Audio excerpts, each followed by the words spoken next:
Hi, I'm Phil Steele. Now, it may seem like a no-brainer, but there are actually a lot of things to know about using tripods for photography. So in this video, we're going to cover everything about tripods, from how to choose the right one, to using all the features of a tripod, including some features you may not even know about, and how to avoid dumb mistakes that could damage your gear or result in bad photos.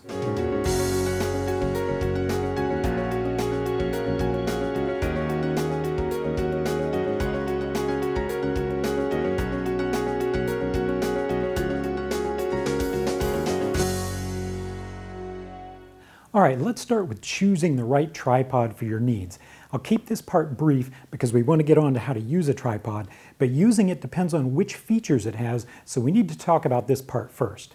Now, I'm assuming you're a still photographer. There are specialized tripods for video which are different from tripods for still photography. For example, this video tripod, it can pan and it can tilt, two directions of movement. But for still photography, you want to be able to put the camera in any position. So you need a tripod that has one more degree of movement. You need what's called a three-way head or a ball head, and we'll talk about those in a moment.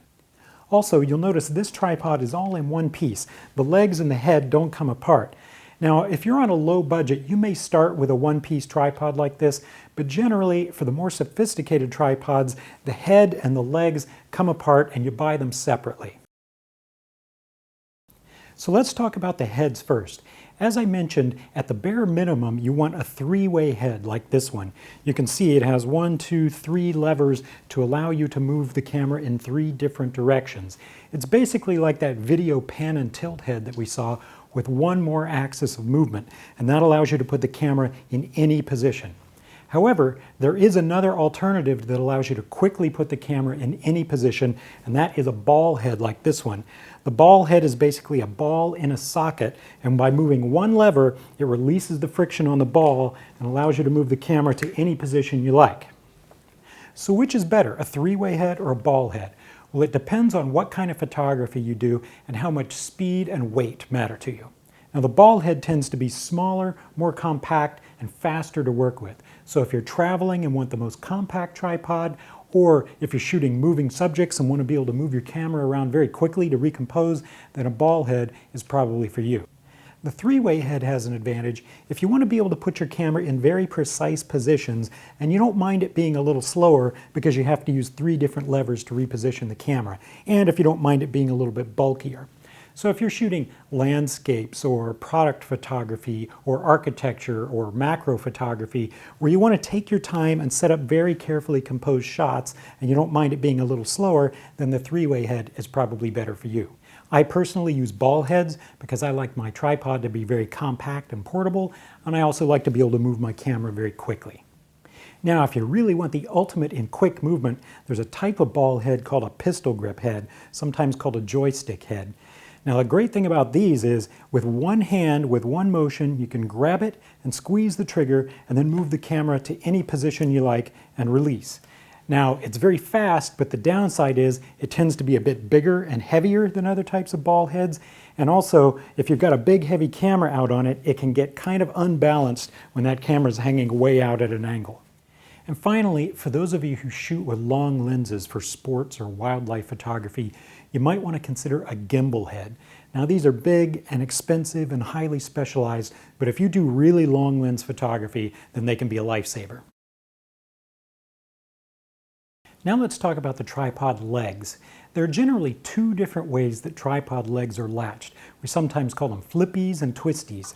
So here's an example of flippies. You flip a little lever to move the leg. When it's in position, you flip it back to secure it. And here's an example of what we call twisties. You turn a little collar to move the leg and you tighten it by rotating it. The advantage of the twisties is they're more compact, they're quiet, they're less likely to get caught on things, less likely to get broken off.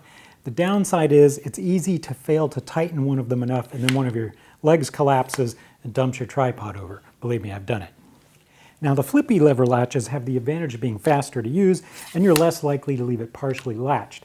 But the downside is usually they're made of plastic, which means they can break, they get caught on things, they're not quite as compact, and they make a little bit of noise if being quiet is really important to you. Now, there are strong opinions in favor of both types. I typically prefer the lever latches for their speed and ease of use, but I have this travel tripod that has twisties because it's compact and it's quiet. One more thing to know about tripod legs is that many of them have replaceable feet. So if you're indoors on a smooth surface, you can get suction cup feet, or if you're outside on soft ground or maybe on ice, you could put metal spikes on there. So if that's important to you, make sure you look for a tripod that has replaceable feet.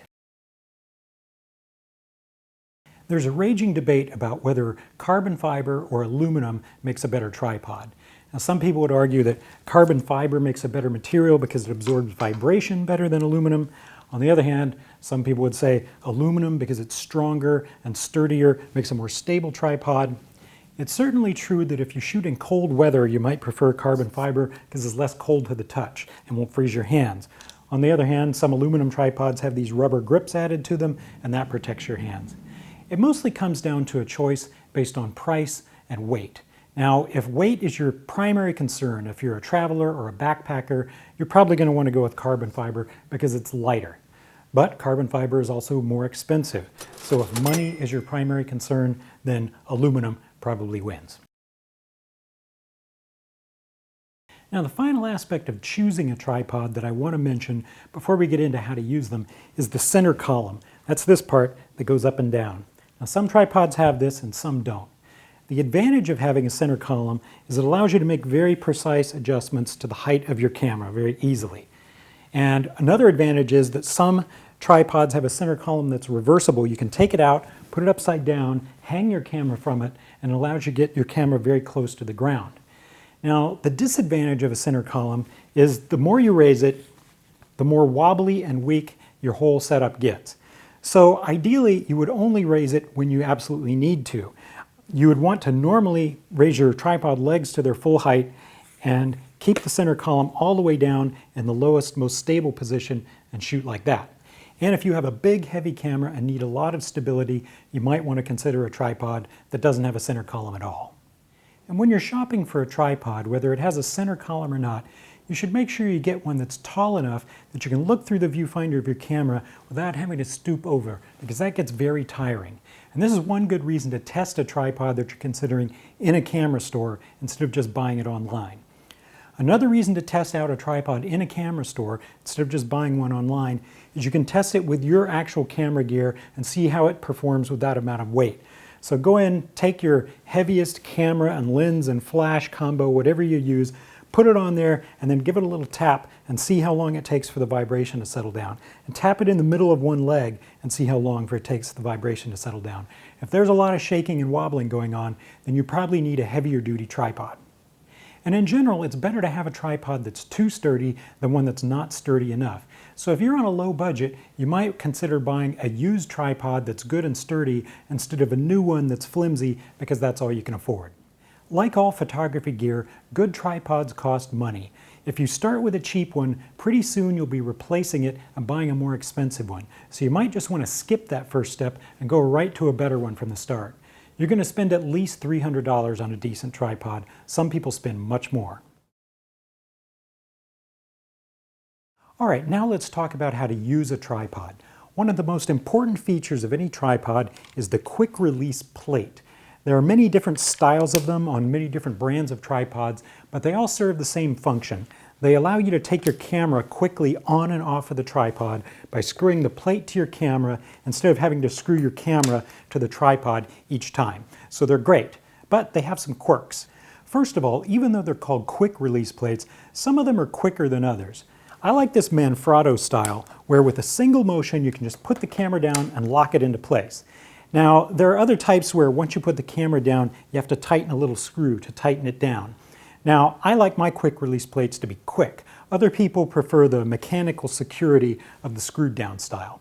And also, you might want to, once you snap it down, you might want to wiggle it a little to take out any slack, because otherwise, if you move it to a different position, it may shift slightly to take out any slack. It may slip a little bit. Of course, quick release plates also vary in the way that you tighten them onto your camera. For example, this Manfrotto has a very typical, what they call a D-ring style. There's a little metal ring you can flip up that makes a handle that you use to tighten it. But you have to remember to push that back down before you try to put it on the tripod. That may seem obvious, but I've seen people struggle with that. Other tripods have a different design, and they have a notch. It's designed so that something like a screwdriver or a coin could fit in there to turn it and tighten it, on the assumption that people always have coins. Well, I don't know about you, but I don't carry coins anymore. So it's a good idea to always have some coins in your camera bag. Or you can do what my colleague Julie does, and she actually Velcros a coin to her tripod so that she's never caught without a coin to tighten the release plate. And speaking of Julie's tricks, here's another thing she does with her quick release plates. Now, one of the tricky things about these plates is they're often not symmetrical. There's kind of a lip on one piece that goes under a little ledge on another piece. And by definition, we're often using tripods in the dark when it's hard to see, and it can be hard to figure out which side goes where. So she marks both the tripod and the plate with a little bit of colored nail polish so she can tell which side lines up with which side. It also helps because it tells her which side of the plate is going forward on the lens when she screws it onto the camera. Most quick release systems have some kind of lock, so you can't accidentally bump it and drop your camera. For example, this Manfrotto system has a little lever pin right here, and when it's in the lock position, then you can't unlatch it. So if you're trying to get your camera off and can't figure out why, check and make sure it's not locked. And finally, you'll want to buy some extra quick release plates because you'll lose them, or other photographers will take them, either accidentally or not. Or you might do the dumb thing that I do, which is I'll leave the plate attached to one camera, and then I'll go out with a different camera and my tripod, and I'll get out in the field and discover that I don't have the plate because it's on a different camera. So if you always have a spare plate in your camera bag, then you can avoid those kind of problems. All right, we've talked about the difference between the flippy lever latches and the twisties on the tripod legs. Now, there are better and worse ways of dealing with these, especially these twisty ones. Now, first of all, you don't want to over-tighten them. Of course, you don't want your leg to collapse, but if you get in the habit of tightening the crap out of them, you can damage them, and it also makes it very hard to undo them again. So usually all that's required is about 1/4 of a turn to loosen it or to tighten it. And if you want to get good at putting your tripod up and down, you should learn what that minimum movement is on your tripod and just make that minimum movement each time. So I go, 1/4 turn, 1/4 turn, 1/4 turn, 1/4 turn, collapse, and tighten, tighten, tighten, tighten. And the reverse, 1/4 turn, 1/4 turn, 1/4 turn, 1/4 turn, extend, and then tighten, tighten, tighten, tighten. You always tighten from the top and loosen from the bottom. And then when you put it down, make sure to lean on it and make sure none of your legs collapse, because you'd rather find out now if one of your legs is not quite tight enough than after you put your camera on there. All right, we're halfway through and the best stuff is yet to come, including my super secret last tip. But I just want to take a couple of seconds to let you know, if you like my videos, you can find a lot more of them on my website, including many that you won't find on YouTube. And you'll also find my full-length photography courses, including courses on using Photoshop and Lightroom. You can check it all out on my website at steeltraining.com. Most tripods allow you to put the legs in a number of different spread positions, and there's usually some kind of little latch at the top of the leg that allows you to move it to different positions. On this one, for example, there's a little latch here that you can kind of pull out to release it, and then you can move the leg to a different position. You can also, if you needed to, sometimes if you're in a crowded space, you may need to get one leg entirely out of the way. You could leave two legs down and put one leg out, and maybe there's a wall or a bench or something here blocking you. You could rest one leg on something like that, or even get it up like that and get it out of the way and lean it on something. Of course, one way to get your camera very low to the ground if you need to is you could put all three legs in this position so that your tripod's basically flat on the ground. You can get your camera very low that way. Now, another way you can get your camera very low to the ground, if your tripod allows it, is you can take the center column out, turn it upside down, and hang your camera from it and get it as low to the ground as you want. Another thing to think about with your tripod legs, you want to make sure that the weight of your camera is well supported by the arrangement of the legs on the tripod. So if you have a big heavy lens hanging out, you want to make sure one of the tripod legs is directly under that weight. Now, an easy way to do this if you're setting your tripod up on level ground is just to set it up with one leg facing your subject. Then you're guaranteed to have a leg under the weight of your lens. But You have to keep in mind too, if you tilt your camera, let's say you go over to portrait mode, now suddenly the weight of your camera may be hanging over the open space between the legs. And if your legs are not spread far enough, or if you have a big heavy camera, that weight could pull it right over. Believe me, I've done it. So you might want to rearrange the legs of your tripod when you tilt it to make sure that the weight always stays well supported. An alternative to that is to use what's called an L bracket as your quick release plate. That way, when you tilt your camera to portrait mode, its weight stays directly over the center of your tripod. You can find L brackets for almost any brand of tripod by searching online. Another thing that helps keep your camera stable on a tripod is to use a tripod collar for long lenses. Now look at the difference here. If the camera was mounted directly on the tripod, then the whole weight of the camera and lens system is hanging out in space. It's not only being unbalanced, but it's putting a lot of strain on that tripod mount in the bottom of the camera. But instead, by using the collar, it's supported in the middle so that the weight of the camera and the lens is balanced. Many tripods have a built-in bubble level somewhere on the top of the legs to help you set up your tripod so that it's perfectly level in situations where that matters. For example, if you're shooting a landscape and you want to make sure the horizon is level. The problem is, if you're using a ball head, your tripod may be level, but you don't know if your camera is. Fortunately, most newer cameras have a built-in leveling mode where you can go into that mode and view an on-screen display that helps you level your camera not only side to side, but fore and aft also.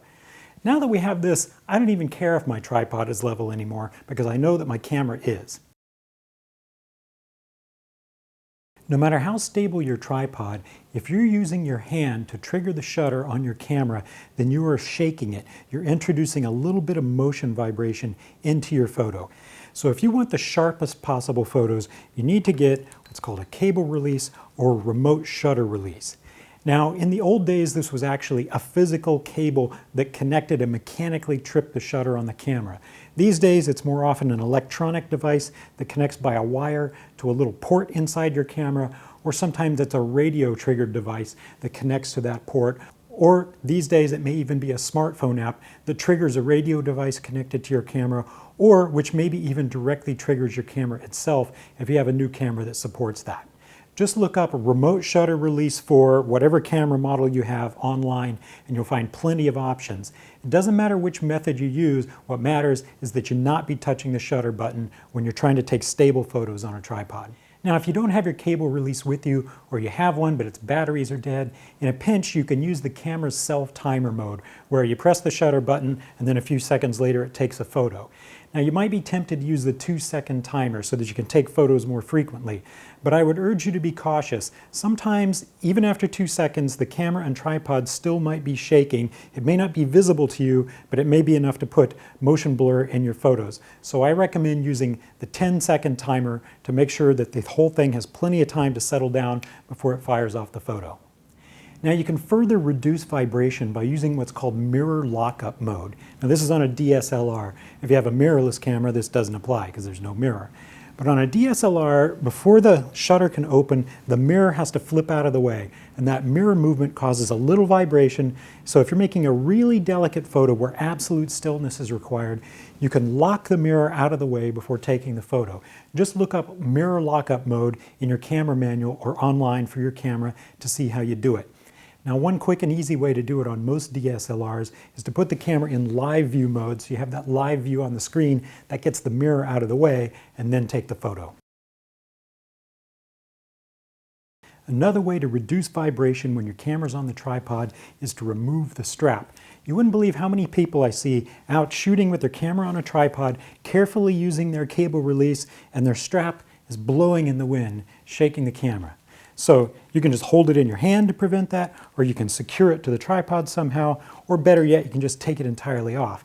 Now, if you don't want to fiddle with these little connectors that are so difficult, you can buy one of these kind of straps where it just has little clips here. You can clip it off, shoot it like that, and then later just clip it back on.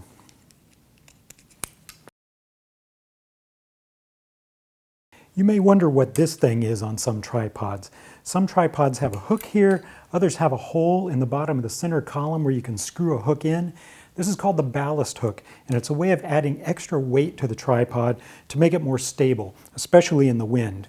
Now, there are many different ways to do this. You don't want to carry extra weight with you, so there are little bags that are made that you can take out, and on location you can fill them with rocks or gravel, and then you can hang that bag from the hook.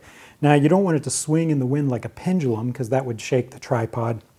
So it's usually best to hang something like that just low enough that it barely touches the ground so the wind doesn't make it swing. Now, I often prefer to just use my camera bag for weight instead of taking something else, but sometimes it's hard to hang the bag from there. So what I like to do sometimes is just take a standard bungee cord and use the bungee cord and connect that from the handle of the camera bag to the hook, just add a little extra stability. One more way to add stability to your tripod and give yourself a little extra storage space is to get what's called a tripod apron or a tripod shelf or a tripod hammock. It's basically a little shelf that you sling between the legs of the tripod, and you can load it up with camera gear or you can put rocks on it just to add extra weight and extra stability. Here's a little bit of tripod etiquette. How do you walk with a tripod? Well, if you only have to go a few steps, it's no problem to just pick it up. Or if you have a super light camera on it, it's no problem to just pick it up and carry it around. It's best to keep it close to you, and you can walk around like this. But if you have to go more than a few steps, that could get a bit top heavy and a bit dangerous. So if you have to go some distance, it's better to take your camera off the tripod, put it around your neck where it's safe, and then pick up your tripod and carry it close to your body. Now, I find it harder to carry with the heavy part up here. I think it's much easier to carry it with the heavy part down. Just put it in your hand, let the legs stick up, and keep it close to your body like this. Don't do what some people do and carry it like this, because then the part that sticks out is swinging around and banging into things like a Three Stooges routine. So don't be a menace, keep it close to your body, and walk like this. There's an important setting to change on your camera when you're using a tripod that many people don't think of. Now, I like to use stabilized lenses because I have shaky hands. I'm almost always using lenses with the stabilizer turned on.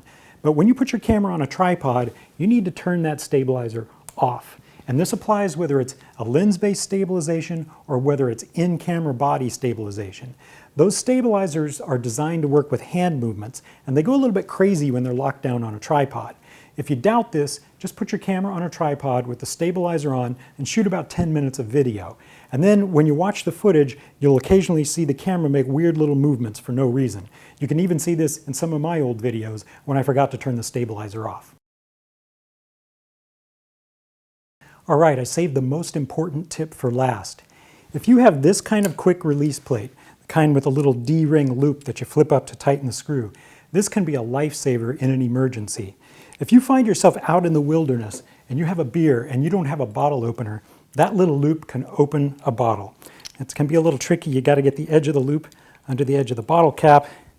It takes two hands sometimes. Then you pry up, and there you go. Crisis averted. That's it for tripods. I hope you found this helpful. I look forward to talking to you again soon.